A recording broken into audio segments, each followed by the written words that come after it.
Hey you, hope you're well, and this is just a little challenge for your friends who think that rocks float in vacuums. I'm surprised we haven't done this collectively. As those who are awake, we get a lot of questions thrust at us by the believers in floating rocks, and this question about the ships going over the curve is one that they keep offering us as a tool to demonstrate to them that that's impossible. You know, I mean, a guy will say, "Oh, the ship's going down away from me," and then you ask him, "So is the guy that's receiving the ship lower than him?" And then his mind starts to kind of backpedal and start to talk about other things. But this is an important point, and I know we're putting a lot of effort into laser tests and so on. But why didn't we put the onus back on the ball believers? Really, it's them who has the incredible claim. Everyone with an ounce, an iota of common sense knows that water is going to find its level. That we say, you know, we used to say if the sea was really still, we'd say it was glassy. Glassy, yeah? Like a glass, like a mirror, perfectly flat. And if that's the case, it should be quite easy to take a 1 meter or a 2 meter measure, put that onto a formula, or do it in reality, and say exactly how far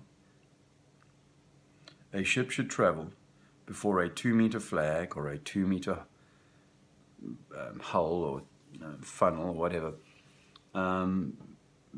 descends below the waterline. That should be a measurable, quantifiable, known, given formula or distance anywhere on the earth. You should be able to stand at any beach on the earth and see the same level. Okay, weather and tidal and waves and so on are factors that can get in the way of that. But otherwise, we should all know. You know, these guys should be coming to us and say, at 5 miles, at 3 miles, or whatever, we know that a 2 meter ship will have gone over the curvature. That's it.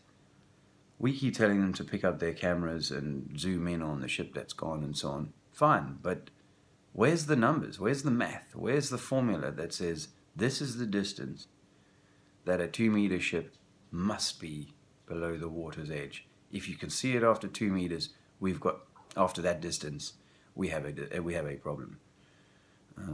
So this friend Lyndon, he suggested putting a crowdfunding,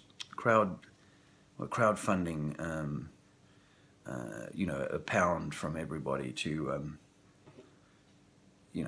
to put together a little prize fund for rocks that float in the space believers, so that they can, we can incentivize them to try and win such a easy bet, because everybody knows that the top of the ship goes over last. I mean, they just keep coming at me with that same, everybody knows. Why does the bottom of the ship go first and the top go last if it's not a curve? How far away is that occurring? Because if it's a ball and it's a marble and it's perfectly spherical, oh no, it's not perfectly spherical. Let's throw Neil deGrasse Tyson in front of that and say it's an oblate spheroid. So for that reason, we don't have to think about a formula. We don't have to think about a number. It's too big, too big.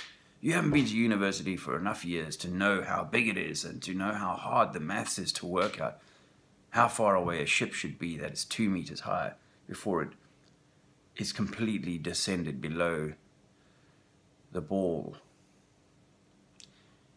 Your money's safe, friends. All I'll get back from the ball boys is bluster and rudeness. Brings out the best in humanity, doesn't it?